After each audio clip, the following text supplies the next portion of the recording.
साथियों नमस्कार। आज हम बात करेंगे संवेग के बारे में। संवेग से जितने भी इंपॉर्टेंट क्वेश्चन आपके बनते हैं वो आपके सिंगल वीडियो में कवर हो जाएंगे।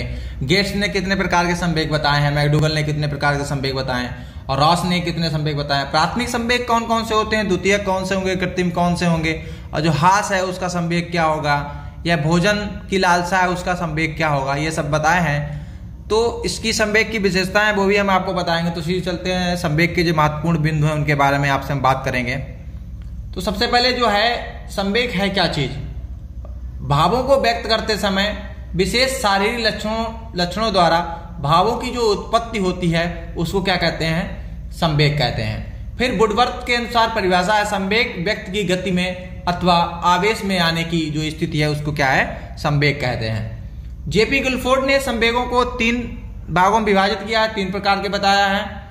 तो जो प्राथमिक संवेग है, कई बार आपसे पूछे जाते हैं कि कौन सा प्राथमिक संवेग नहीं है, तो क्रोध भय प्रेम जो है आपके प्राथमिक संवेग हैं। द्वितीय संवेग जो है, जो प्राथमिक संवेगों से उत्पन्न होते हैं उनको द्वितीयक संवेग कहते हैं। मेन इंपॉर्टेंट यहाँ पे आपका यह है कि प्राथमिक संवेग कौन कौन से होते हैं, कई बार पूछे गए हैं, पूछे भी जाते हैं। फिर कृत्रिम संवेग जो है, यदि संवेगों की उत्पत्ति बार बार की जाए तो वो कृत्रिम है। बेफालतू का जो नहीं रोने लग रहे हैं, हंसने लग रहे हैं, वो क्या कृत्रिम संवेग है। पूछे जाएंगे कि जेपी गिलफोर्ड ने कितने प्रकार के संवेग बताए, तो 3 बताए हैं। ऐसी रॉस जो हैं उन्होंने भी 3 प्रकार के संवेग बताए, भावात्मक, क्रियात्मक और ज्ञानात्मक। इसमें से भी कौन पूछा जाए कि रॉस ने कितने प्रकार के संवेग बताए हैं, आपको बताना होगा, भावात्मक, क्रियात्मक, ज्ञानात्मक, या कौन सा नहीं है।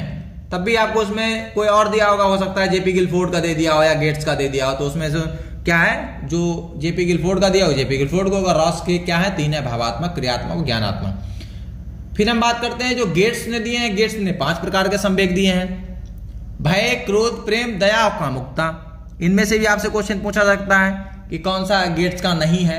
फिर सबसे ज्यादा क्वेश्चन पूछा था मैकडूगल से। मैकडूगल ने क्या है 14 प्रकार के संवेग बताए हैं, और इनकी जो मूल प्रवृत्ति है, मूल प्रवृत्तियों से जो संवेग की उत्पत्ति है वो भी इन्होंने बताई है। हम आपको बता दें 14 संवेग हैं, कौन कौन से बताए हैं। जो पलायन है उससे जो संवेग उत्पन्न होता है, पलायन एक मूल प्रवृत्ति है, उससे भय उत्पन्न होता है। युत्सा जो है उससे क्रोध होता है। निवृत्त से घृणा होती है। संतान कामना से वात्सलता होती है, और शरणागत से करुणा। काम प्रवृत्ति से कामुकता। जिज्ञासा से आश्चर्य।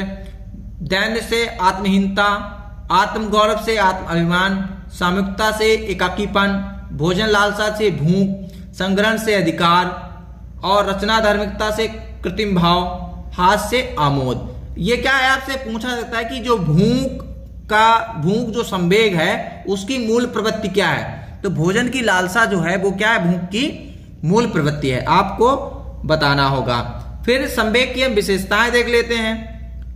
एक संवेग से कई संवेग उत्पन्न होते हैं, आपसे पूछा जाएगा इनमें निम्नलिखित में से कौन सी संवेग की विशेषता नहीं है। उसमें ऑप्शन दिया होगा, एक संवेग से कई संवेगों की उत्पत्ति नहीं होती है, तो ये गलत हो जाएगा। क्या होगा, एक संवेग से कई संवेगों की उत्पत्ति होती है। संवेगों का क्षेत्र व्यापक होता है। संवेगों की उत्पत्ति अचानक होती है, परंतु विलोपन जो है धीरे धीरे होता है। आदमी हंस रहा होगा तो क्या होगा, या मान लीजिए डरा, तो कोई ना कोई चीज देख के अचानक डरेगा, लेकिन उसका डर जो है वो धीरे धीरे खत्म होगा। फिर ऐसे हम बात करें कि संवेगों की जो उत्पत्ति के समय तर्क, कल्पना, बुद्धि आदि काम नहीं करते। जब संवेग अचानक आता है, मान लीजिए कोई डर गया है व्यक्ति, तो उस टाइम क्या होगा, ना उसकी कल्पना काम आएगी, ना तर्क काम आएगा, ना बुद्धि काम आएगी। फिर क्या है, प्रत्येक संवेग के साथ कोई ना कोई अनुभव अवश्य जुड़ा होगा। डर जाएगा तो उसके साथ कोई ना कोई अनुभव जरूर जुड़ा होगा, कुछ ना कुछ उसके बाद में वो कोई ना कोई अनुभव जरूर लेगा। तो संवेग से जितने भी क्वेश्चन आपके कवर होंगे, अगर क्वेश्चन पूछा जाता है तो संवेग का क्वेश्चन आपका यहीं से कवर हो जाएगा। चैनल को लाइक करें, और अच्छा लगे तो चैनल ऐसे फैक्ट पॉइंट जानने के लिए चैनल को सब्सक्राइब करें। मैंने कई video to the fact point के बनाए हैं, आप प्लेलिस्ट में जाके देख सकते हैं। धन्यवाद।